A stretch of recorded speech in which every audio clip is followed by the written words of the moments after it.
آج ہم جس عنوان پہ سلسلہ کلام شروع کر رہے ہیں وہ عقیدے کے باب میں بڑا اہمیت کا طالب ہے، اس لیے کہ عبادات کا مضامین جتنے بھی ہوتے ہیں وہ اس وقت شروع ہوتے ہیں جب بندے کا ایمان صحیح ہو۔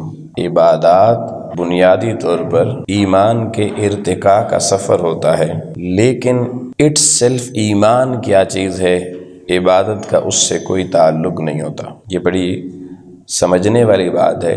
عبادت اور ایمان ان کا ریلیشن ڈائریکٹلی پروپورشنل کا ہے، راست تناسب کا، لیکن اس وقت جب ایمان موجود ہوگا پھر عبادت ہوگی، ایمان کی شمع روشن ہوں گی، ایمان مزین ہوگا۔ لیکن کوئی کہے میں عبادت سے ایمان حاصل کر لوں گا، ایسا ہرگز نہیں ہے۔ اور بڑی موٹی سی بات سمجھنے کی یہ ہے کہ اسلام میں جو عبادات ہمارے اوپر فرض ہوئیں وہ 15 سال دین اسلام کی تعلیم جب حضور دے چکے، بعثت نبوی کا اعلان کرنے کے بعد 13 سال مکے میں، 2 سال مدینے میں، تقریباً 14-15 سال تک اتنے مسلمان تو دنیا میں موجود تھے۔ مکہ سے حضور نے ہجرت کی تو 400 کے لگ بھگ یا 400-500 کے قریب مسلمان مکے میں تھے، پھر مدینے میں آلریڈی اس وقت سینکڑوں مسلمان موجود تھے۔ تو سینکڑوں کی تعداد میں جو مسلمان تھے ان پر نہ نماز فرض تھی، نہ روزہ فرض تھا، نہ حج زکوٰۃ کے معاملات فرض تھے، یعنی عبادات کا بھی چیپٹر باضابطہ طور پہ اس کا اجرا ہی نہیں ہوا تھا۔ تو یہ جو 15 سال کئیوں نے کلمے پڑھے اور وصال فرما گئے، کیا کہیں گے کہ وہ کیا مومن نہیں تھے؟ انہوں نے تو نمازیں نہیں پڑھی جی، روزے نہیں رکھے جی، حج نہیں کیا جی۔ نہیں، ان جیسا مومن بعد میں نمازیں پڑھنے والوں میں بھی کوئی نہیں۔ والسابقون الاولون، قرآن مجید کہتا ہے وہ جو سب سے پہلے مکہ میں کلمہ پڑھنے والے تھے نا، ان جیسا ایمان بعد میں قیامت تک کسی کو نہیں ملے گا۔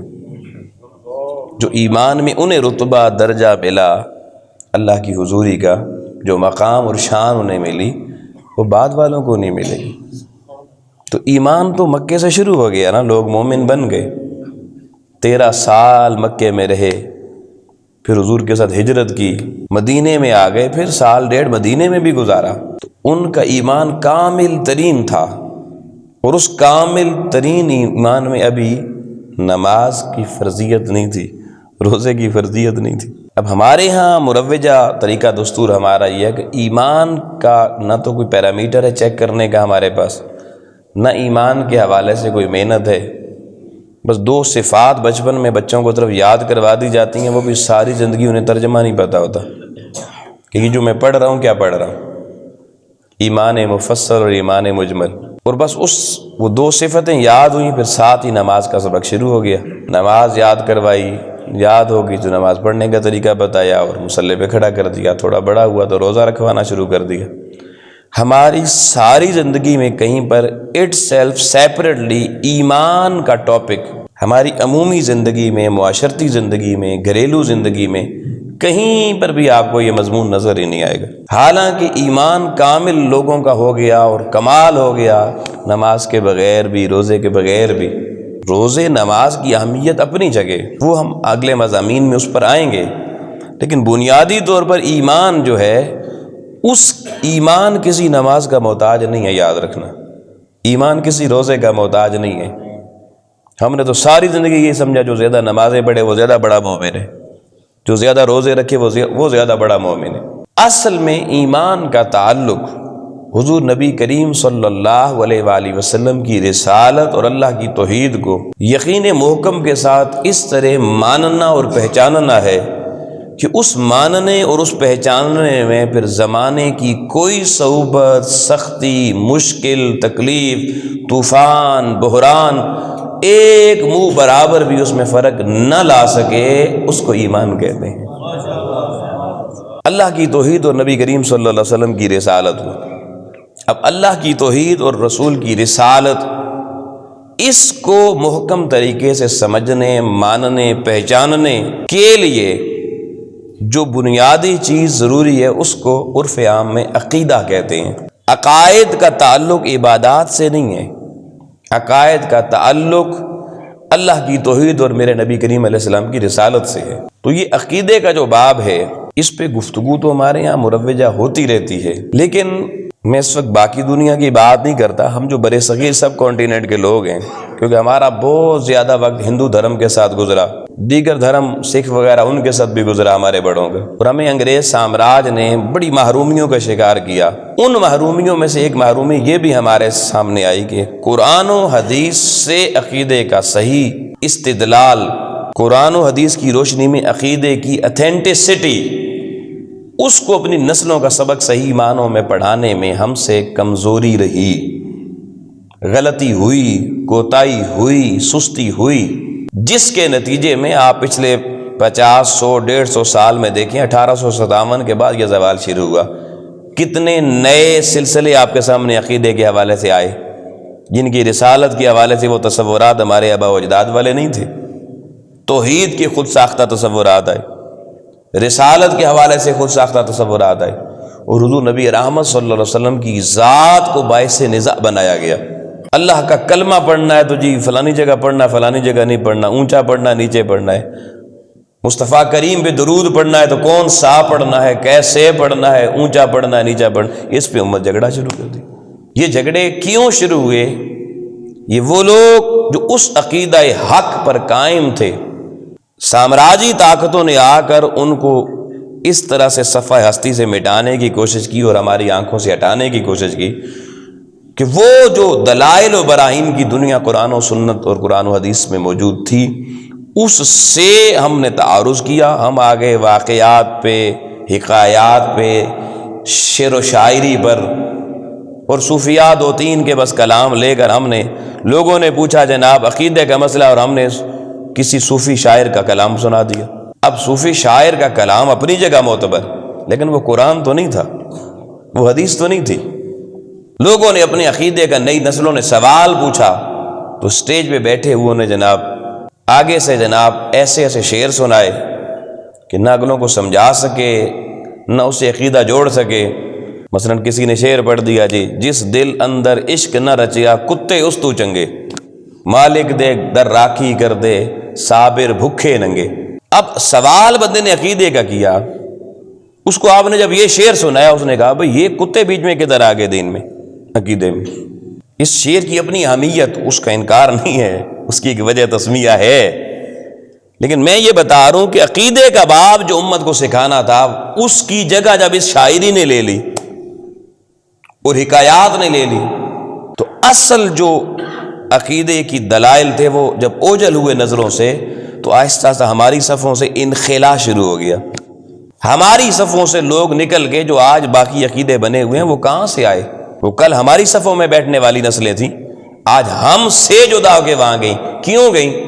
ان کے سامنے عقیدہ توحید اور عقیدہ رسالت کی صحیح وکالت جو ہمارے اکابرین نے کرنی تھی، اس میں غفلت ہوئی۔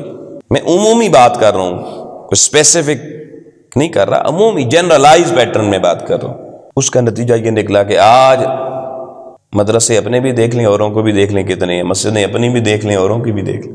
یہ غفلت ابھی بھی ہماری عام زندگی کے اندر یہ سوچ نہیں ہے۔ نماز روزہ ہماری پرائرٹیز میں اوپر ہے اور عقیدہ ہماری ترجیحات میں اوپر نہیں ہے، حالانکہ ایمان کا تعلق نماز روزے سے بعد میں تھا، پہلے عقیدے کے ساتھ تھا۔ آج کسی آپ کے بچے اسکول کالج پڑھنے والے کو آپ پوچھ لیں، عقائد کے 2-3 سوال اس سے کریں، اسے کچھ بھی نہیں پتہ۔ اور اس کی ایک ریزن اور تھی کہ یہ شعور اس ممبر سے اجاگر ہونا تھا۔ اس ممبر پہ سامراجی طاقتوں نے وہ بٹھائے، وہ جن کا حلیہ دیکھ کر انہیں ممبر کا وارث سمجھا گیا، علم اور استدلال جان کر نہیں سمجھا گیا، وضاحت دیکھ کر کہ حلیہ ان کا ایسا ہے، بس یہ ممبر پہ بیٹھ جائیں، بھلے انہوں نے دین پڑھا نہیں پڑھا، استدلال کی دنیا میں گئے نہیں گئے، قرآن حکیم کو سمجھا نہیں سمجھا۔ اور پھر اس سامراجی چالاکی یہ دیکھیں، آپ 20-30 سال پیچھے چلے جائیں، دیہاتوں کے سارے لوگ ہیں، وہاں سے شفٹ ہو کے شہروں میں آئے ہیں، کہ یہ اس مسند پہ بیٹھنے والا، ممبر پہ بیٹھنے والا بندہ، اس کی تنخواہ نہیں ہوتی تھی، چلیں اب تو پھر ٹوٹی پوٹی تنخواہیں شروع ہو گئیں۔ وہ ہر 6 مہینے کے بعد فصل ہماری پکتی تھی، فصلانہ لینے آتے تھے، اور جس قطار میں ہمارا موچی چل کے آتا تھا، ہمارا دھوبی چل کے آتا تھا، ہمارا جولاہا چل کے آتا تھا، کمہار چل کے آتا تھا، نائی چل کے آتا تھا، لوہار چل کے آتا تھا، اسی صف میں آپ کے ممبر پہ بیٹھنے والا خطیب اور امام چل کے آتا تھا۔ اب دین جس کو امام کہتے ہیں، امام تو وہ ہوتا ہے جس کی اقتداء کی جائے، معاشرہ جس کے پیچھے ہاتھ باندھ کے چلے۔ وہ ہاتھ باندھ کے 2 گڈیاں لینے کے لیے فصل کی آتے تھے، اور جمعے والے دن وہی لوگ ممبر پہ بیٹھے ہوتے تھے۔ اب وہ سامنے بیٹھے ہوئے نمبردار کو کیسے اس کے غرور کے خلاف کوئی بات کر سکتے تھے؟ جرأت تھی ان کی تو وہ فصل کی 4 گڈیاں چلی جانی تھی۔ اتنا بڑا ظلم ہوا کہ جس کو یقین جانیے بیان کریں تو نئی نسلیں کہیں گے یہ کیا باتیں ہمیں بتائی جا رہی ہیں۔ لیکن اصل آج جو ہماری نسلوں کا جو خانہ خراب ہوا ہے نا، اس کی بنیادی وجوہات میں سے ایک یہ بھی مین ریزن ہے۔ اور پھر سامراج اور طاغوت نے اپنی خود ساختہ دین کی تعبیریں کر کے دوسری طرف مدرسے بنوائے، فنڈنگ کر کے ان میں نئے عقائد پروموٹ کروائے۔ ادھر والے وہ فصلانے کی گڈیاں لیتے رہے، اناج لیتے رہے، زمینداروں کے سامنے ہاتھ باندھ کے یوں کھڑے رہے، اور ادھر انہوں نے الٹرنیٹو مدرسے بنوا کر ان میں بچے بھرتی کروا کر ان کو نئے عقائد کی ڈوز پوری سکھا کر ان کی الگ مسجدیں بنوا کر انہیں ممبر پر بٹھا کر ہمارے عقائد بگاڑنے کا سلسلہ شروع کر دیا۔ کہتے ہیں نا، مرض کی تشخیص کیے بغیر علاج نہیں ہوتے، اور تشخیص کے لیے تشخیص کرنے والے کا بھی کوئی تشخص ہوتا ہے، اور تشخص کے پیچھے کوئی شخصیت ہوتی ہے۔ وہ شخصیت تو پامال ہو گئی تھی۔ تو اس لیے احباب گرامی قدر، یہ بڑی درد والی باتیں ہیں، لیکن آج اگر اپنی نسلوں کو بچانا ہے تو اس ممبر پر آپ کے سامنے بیٹھا ہوا شخص یہ گڈیاں لینے والا نہیں ہے، گڈے لینے والا نہیں ہے، یہ آپ سے کچھ بھی لینے والا نہیں ہے۔ ہمارے اساتذہ نے ہمیں غیرت دینی پہلے سکھائی، سبق بعد میں پڑھایا۔ یہاں تو کچھ چھوٹا سا سیاسی آقاؤں میں سے کوئی چھوٹا سا لوکل لیول کا ممبر بھی سامنے بیٹھا ہوا ہو تو مولانا کی ساری تقریر اس کے فضائل پر چلی جاتی ہے۔ اللہ رسول کی بات ہو رہی ہو، یہاں کوئی سیاسی آقا آ جائے، سارا مجمع کھڑا کر دیا جاتا ہے، نعرے علماء لگواتے ہیں۔ کیا دین محمدی اتنا چھوٹا ہو گیا؟ تو آؤ دوستان محترم، اس ماحول میں ہم عقیدے کے چیپٹر پہ صرف ایک نقطے پر ابھی گفتگو کرنے جا رہے ہیں، اور آپ کو اندازہ ہو جائے گا اس کے بعد کہ اگر صحیح دلائل اور براہین اور قرآن کو سامنے رکھ کر اپنے عقیدے کو بیان کیا جاتا اور ہر طرح کے خوف، ڈر اور لالچ اور غرض کو نکال کر بات کی جاتی تو آج امت کا یہ حال نہ ہوتا۔ یہ امت کا بیڑا یوں سامراجی طاقتوں کے نرغے میں اور IMF اور ورلڈ بینک کے پنجوں میں، شکنجوں میں جکڑا ہوا نہ ہوتا۔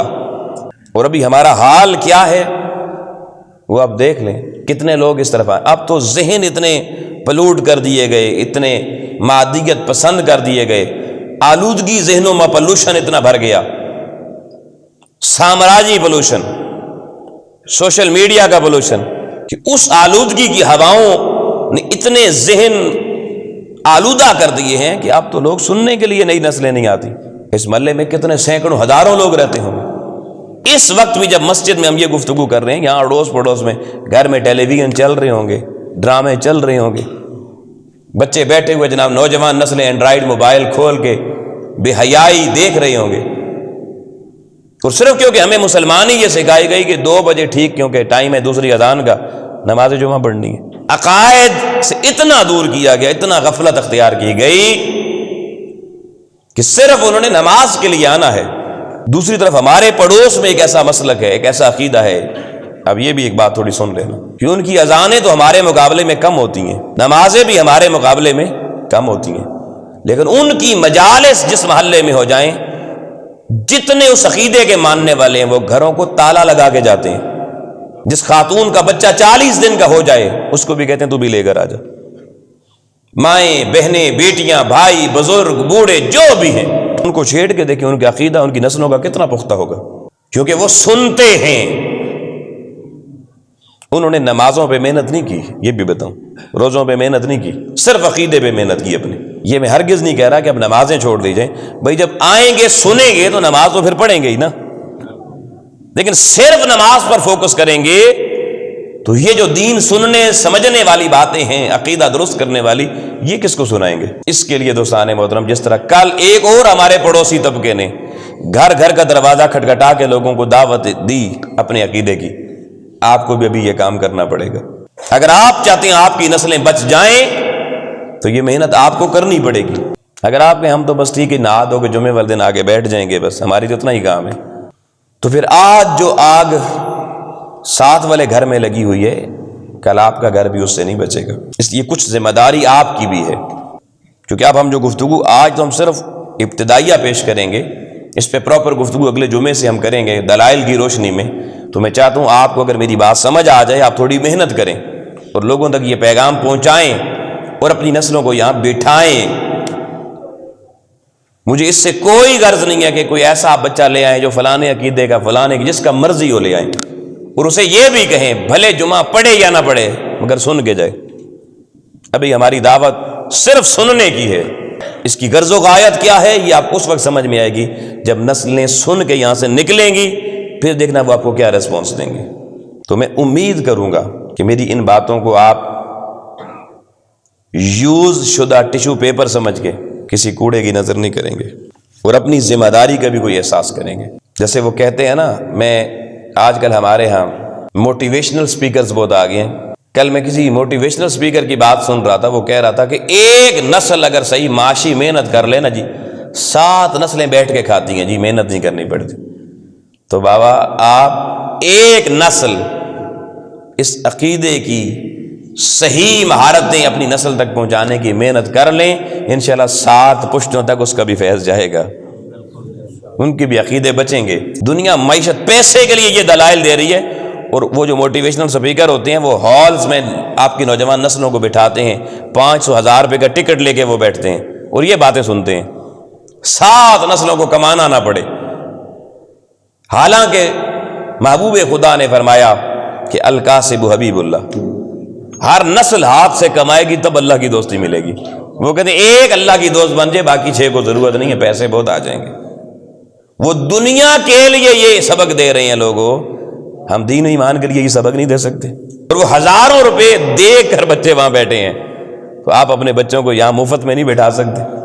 تو اب آئیے قرآن حکیم کی سورہ الکہف آیت آخری ہے، اس کی آیت نمبر 110 میں نے آپ کے سامنے تلاوت کی۔ یہی سیم الفاظ قرآن مجید کے دوسرے مقام سورہ حامیم السجدہ اس کی آیت نمبر 6 میں بھی موجود ہیں۔ قل انما انا بشر مثلکم یوحی الی انما الہکم الہ واحد، دونوں جگہوں پہ الفاظ بالکل سیم ہیں۔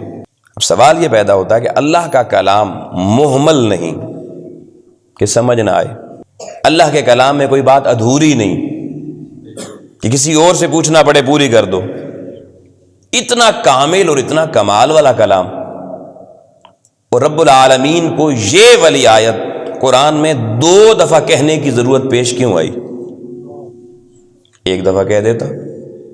ایک تو یہ سوال، اس کا ہم ساری گفتگو کے آخر میں جواب دیں گے، جب ساری بات آپ کو کھل جائے گی نا، کچھ سمجھ آ جائے گی، پھر آخر میں بتائیں گے کہ 2 دفعہ رب العالمین کو یہ بات کہ حبیب آپ اعلان کر دیں میں تمہاری مثل بشر ہوں، میرے اوپر وحی نازل ہوتی ہے اور میرا اور تمہارا رب ایک ہی ہے، یہ بات 2 دفعہ کہنے کی ضرورت کیوں پیش آئی؟ اس سوال کو ذہن میں رکھنا ہے آپ نے، اور اگر میں بھول بھی جاؤں تو مجھے یاد بھی کرانا ہے۔ اب دوستان محترم، قرآن مجید کے مضامین میں کئی مضامین ایسے ہیں جو پورے رکوع میں بیان ہوئے، کئی مضامین کئی رکوعوں میں بیان ہوئے، کئی مضامین اللہ نے ایک آیت میں بھی بیان کر دیے، کئی مضامین ایک آیت کے کسی ایک حصے میں ہی مکمل بیان کر دیے، مگر یہ جو مضمون ہے قل انما انا بشر مثلکم، یہ جتنا جملہ ہمارے عموماً تو صرف اتنا ہی پڑھا جاتا ہے قل انما انا بشر مثلکم، یہ مضمون اس جملے میں مکمل نہیں ہوتا۔ اگر صرف اتنا جملہ سامنے رکھ کے تقریر کر دی جائے اور لوگوں کا عقیدہ خراب کر دیا جائے تو یہ ایسے ہی ہے جیسے میری ساری گفتگو آپ نے ابھی سنی، اگر اس میں سے کوئی ریکارڈنگ کر کے ایک جملہ نکال لے، وہ والا جملہ جو میں نے ابھی تھوڑی دیر پہلے بولا، سیاق و سباق کاٹ کر کہ اس مسند میں بیٹھنے والے لوہار، نائی یا موچی ہوتے ہیں، بتائیں جی لوگ سن کے کیا معنی لیں گے؟ سارا معاشرہ خلاف ہو جائے گا یا نہیں ہو جائے گا؟ جیسے آج کل سوشل میڈیا پہ ہو رہا ہے۔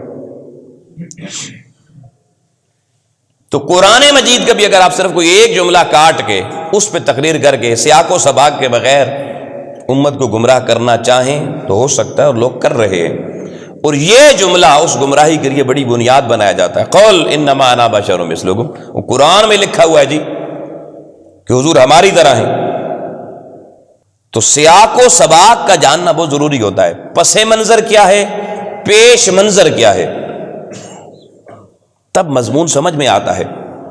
آپ دیکھیے یہی قرآن مجید ہے، میں 2 آیتیں ابھی پڑھنے جا رہا ہوں، ترجمہ صرف کروں گا، پھر آپ سے پوچھوں گا کہ اس سے آپ کوئی حکم بیان کریں تو کیا بنے گا۔ قرآن مجید کہتا ہے فویل للمصلین، نمازی برباد ہو جائیں گے، نمازی ہلاک ہو جائیں گے، نماز پڑھنے والوں کے لیے تباہی ہے، سری بڑی تباہی ہے۔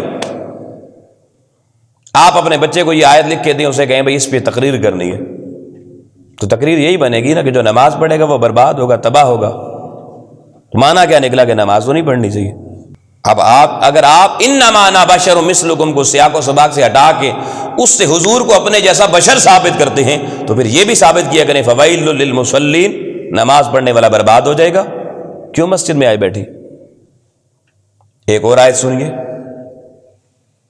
لا تقربوا الصلاۃ، ایک حصہ صرف پڑھا آیت میں سے، خبردار کوئی نماز کے قریب بھی نہ آئے۔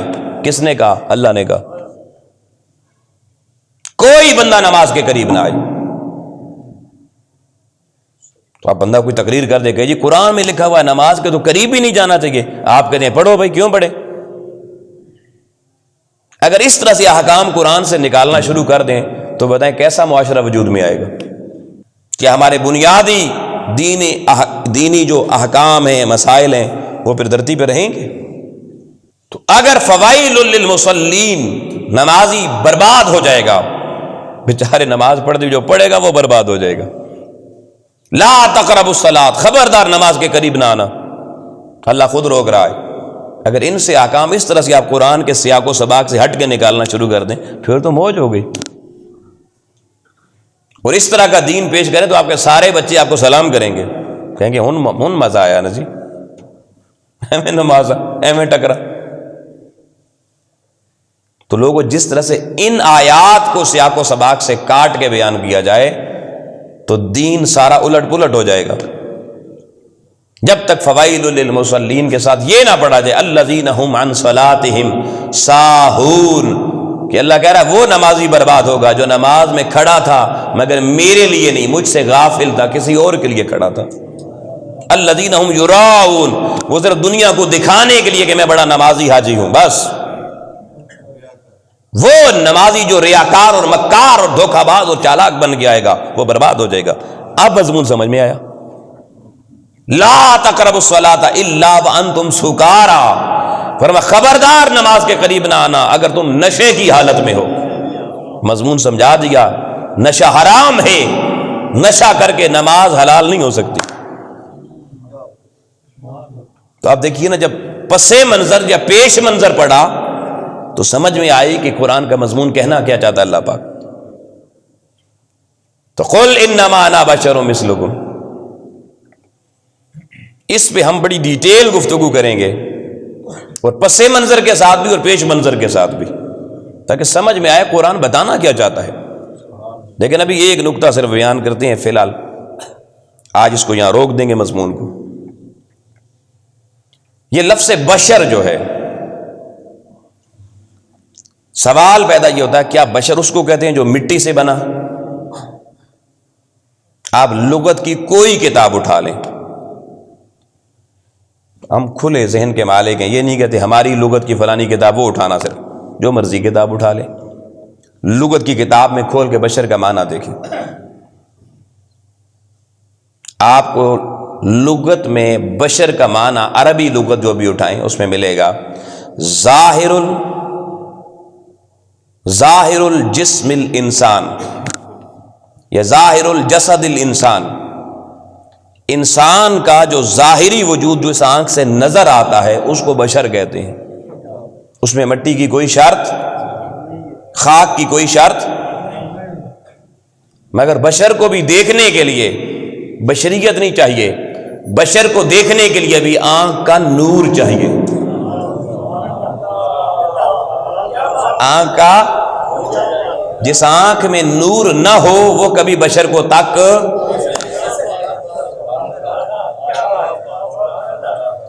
ہم کہاں پھنسے ہوئے ہیں؟ آپ خود بھی پورے بشر نہیں ہیں، اگر پورے بشر اللہ آپ کو بنا دیتا تو آپ کبھی دیکھ، آپ بھی مٹی کے نہیں بنے ہوئے، یہ بھی بتاؤں گا، قرآن سے بتاؤں گا آپ کس چیز کے بنے ہوئے ہیں۔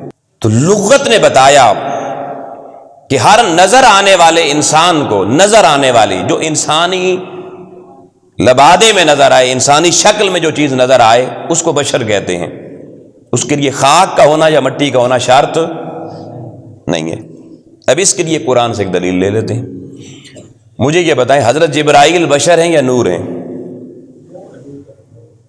مٹی کے بنے ہوئے ہیں جبریل؟ نور کے بنے ہوئے ہیں۔ پکا عقیدہ نا آپ کا جبریل نور ہے؟ اب اگر مثل کے لفظ سے بشریت مصطفیٰ کی ثابت ہوتی ہے تو میں قرآن سے آیت پڑھنے جا رہا ہوں جبریل کے متعلق، مثل کا لفظ اس میں بھی آئے گا اور بشریت کا بھی لفظ آئے گا، بشر کا لفظ بھی آئے گا۔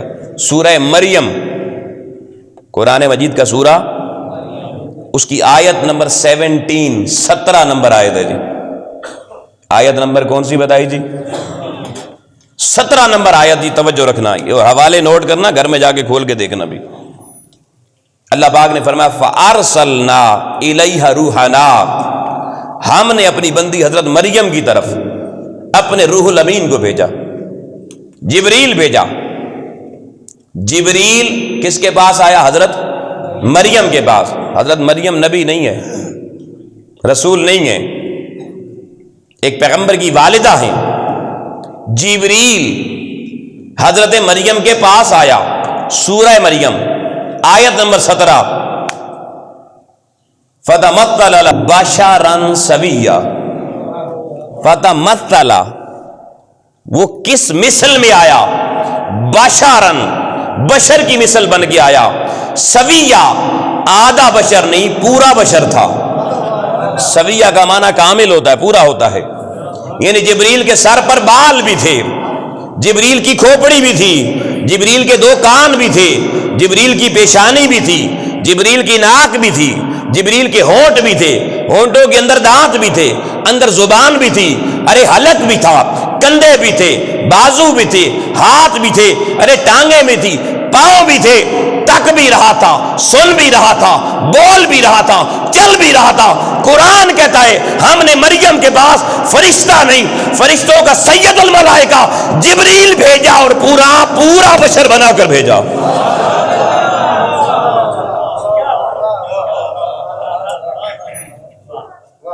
کوئی ایک بھی عضو کم نہیں چھوڑا، سویہ، کامل بشر بنا کے بھیجا۔ قرآن میں آگے جی جبریل بشر ہے، مثل بشر ہے، فَتَمَثَّلَ بَشَرًا سَوِيًّا۔ اب لوگوں توجہ رکھنا، اور جبریل کے بارے میں پھر حدیث میں آیا کہ اس نے سفید لباس بھی پہنا ہوا تھا، کیونکہ بشر پورا صرف ننگا ہو تو نہیں بنتا، لباس بھی ضروری ہے۔ جبریل نے لباس سفید پہنا ہوا انسانی شکل میں حضرت مریم سلام اللہ علیہ کے پاس آیا بشارت عیسیٰ دینے کے لیے۔ اب مجھے بتائیں، جبریل کی آنکھیں بھی، جبریل کے پاؤں بھی، ہاتھ بھی، ناک بھی، زبان بھی، دانت بھی، بال بھی، ناخن بھی، سب کچھ، جبریل کیا بشر ہے؟ بتائیے جی، کسی کا عقیدہ ہے، کسی فرقے کا عقیدہ بتا دے، کسی مسلک کا، کہ ہم تو بھائی قرآن سے پڑھ کے جبریل کو نور نہیں مانتے، بشر مانتے ہیں۔ اب مجھے پورے قرآن میں کوئی آیت دکھا دے جہاں لکھا ہو کہ جبریل نور ہے۔ میرے محبوب کے متعلق تو آیت ہے، قد جاءکم من اللہ نور، سورۃ المائدہ آیت نمبر 15، مگر جبریل کے بارے میں پورے قرآن میں ایسی کوئی آیت نہیں کہ جبریل نور ہے۔ بشر ہونا اس کا قرآن سے ثابت ہے، مگر ساری امت کا عقیدہ یہ ہے کہ روح الامین جبرائیل بشری لباس میں آئے، مثل بشر بن کر آئے، پھر بھی وہ صرف نور نہیں، نوریوں کا سردار رہتا ہے۔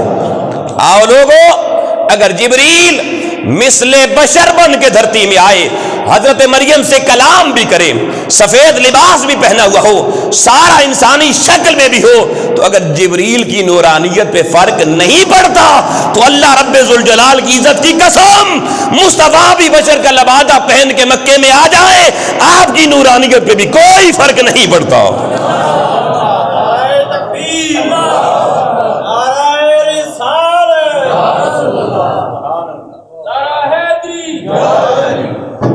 اگر جبرائیل کی نورانیت پر مثل بشر ہونے سے فرق نہیں پڑتا تو حضور علیہ السلام کا مثل بشر ہونے سے حضور کی نورانیت پہ سوال کیوں اٹھائے جاتے ہیں؟ قرآن کو ایک ہی ٹیون میں سمجھے نا، اپنی مرضی سے قرآن کو نہ ڈالیں، یا جبریل کے متعلق اپنا عقیدہ بدل لیں یا مصطفیٰ کے متعلق اپنا عقیدہ ٹھیک کر لیں۔ ہم دعوت فکر دے رہے ہیں، یا عقیدہ یہ رکھے قرآن نے کہا جبریل کو وہ مثل بشر ہے تو جبریل نور نہیں ہے، یا اپنا عقیدہ پھر کہو غلط ہے ہمارا جبریل کے متعلق، وہ ٹھیک کرو، یا حضور علیہ السلام کے متعلق ان کا عقیدہ نہیں ہمارے جیسے ہی بشر ہیں جی۔ اگر جبریل بشر بن کے بھی نور رہ سکتا ہے تو میرے محبوب مثل بشر ہو کر بھی نور علی نور ہیں۔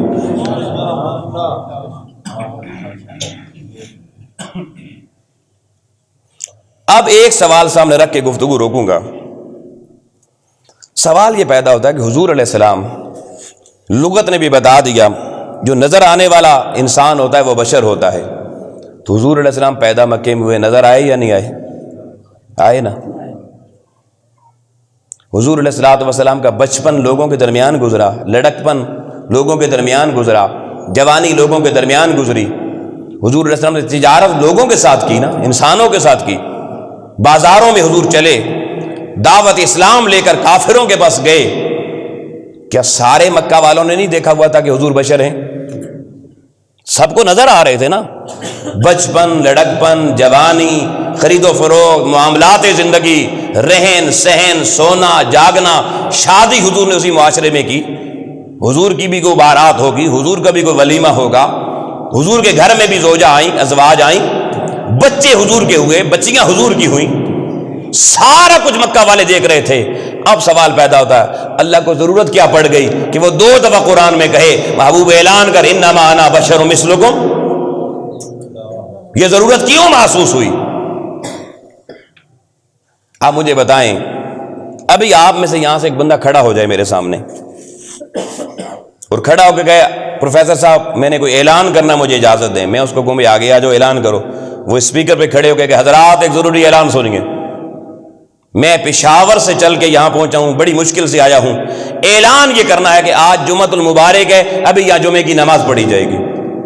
کیا خیال ہے آپ اس کے بارے میں کیا سوچیں گے؟ عقل مند آدمی ہے بھئی، ہم سب کس لیے آئے ہوئے؟ ہمیں نہیں پتا جمعے کا وقت ہے، پشاور سے چل کے آیا یہ بتانے کے لیے کہ مدنی مسجد کے محلے میں رہنے والوں، مدنی مسجد میں آنے والوں، سنو جمعہ ہے، ابھی 2 بجے جمعے کی نماز پڑھی جائے گی۔ آپ کہیں گے اللہ کے بندے، یہ اعلان کرنے کے لیے تو نے اتنی تکلیف کی؟ تو پتا چلا جو چیز کھلی آنکھوں سے نظر آ رہی ہو اس کو بتانے کی ضرورت۔ تو میرے حضور کا تو بچپن، لڑکپن، جوانی، تجارت، شادی، بچے، باپ، دادا، اولادیں، سب کچھ دھرتی پہ نظر آ رہی ہیں۔ پھر رب کو کیا پڑ گئی کہ کہے محبوب اعلان کر، اور 1 دفعہ نہیں 2 دفعہ کہے کہ میں تمہاری مثل بشر ہوں؟ کیا ان کو نظر نہیں آ رہا تھا؟ آنکھیں اندھی تھیں ان کی؟ ہے نا سوال؟ اب کوئی بندہ دیکھے دن کو ابھی باہر نکل کے سورج نکلا ہوا ہو، 12 بجے کا وقت ہو، کوئی بندہ کہے لوگوں اکٹھے ہو جاؤ میں دلائل سے ثابت کروں گا ابھی دن کا وقت ہے اور سورج چمک رہا ہے۔ آپ کہیں گے عجیب آدمی، ہم سب کو نظر آ رہا ہے بھائی سورج چمک رہا ہے، تیرے دلائل ہمیں نہیں چاہیے۔ کوئی رات 12 بجے اٹھ کے پورا محلہ اکٹھا کر لے، کہے بھائی میرے پاس بڑا علم آ گیا ہے، میں تم سب کو ثابت کرتا ہوں کہ ابھی رات ہے اور اندھیرا ہے، میں دلائل دوں گا۔ آپ کہیں گے اپنے دلائل لے کر جا سو، ہمیں بھی سونے دے اور خود بھی سو جا، تیرے دلیلوں کی ہمیں ضرورت نہیں ہے۔ بھائی بچے کو پتا ہے، جس سے پوچھے کیا وہ کہے گا رات ہے۔ تو بھائی جو چیز سب کو نظر آ رہی ہو اس میں کہنے کی ضرورت کیوں پیش آ گئی؟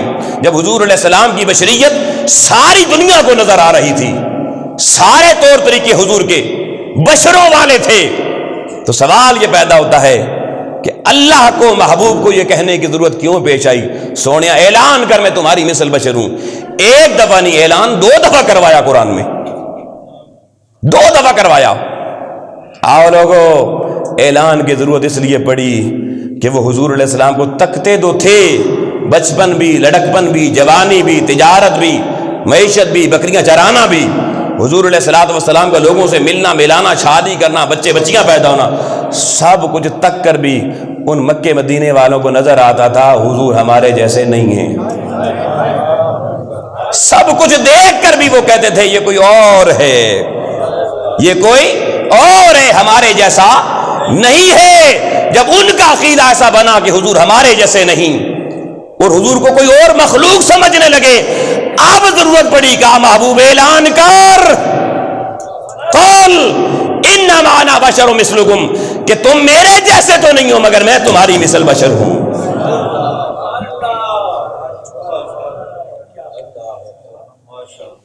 اب انہوں نے کیا دیکھا کہ ان کا حضور کو دیکھ کر بھی ایمان متزلزل ہو گیا کہ یہ انسان نہیں ہے۔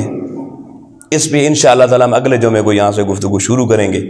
اللہ کی بارگاہ میں دعا، مالک و مولا ہمیں قرآن حکیم کو صحیح معنوں میں سمجھنے سمجھانے کی توفیق عطا فرمائے، اور میرے ان آڈینس کو بر وقت اس مسجد میں آنے کی توفیق عطا فرمائے۔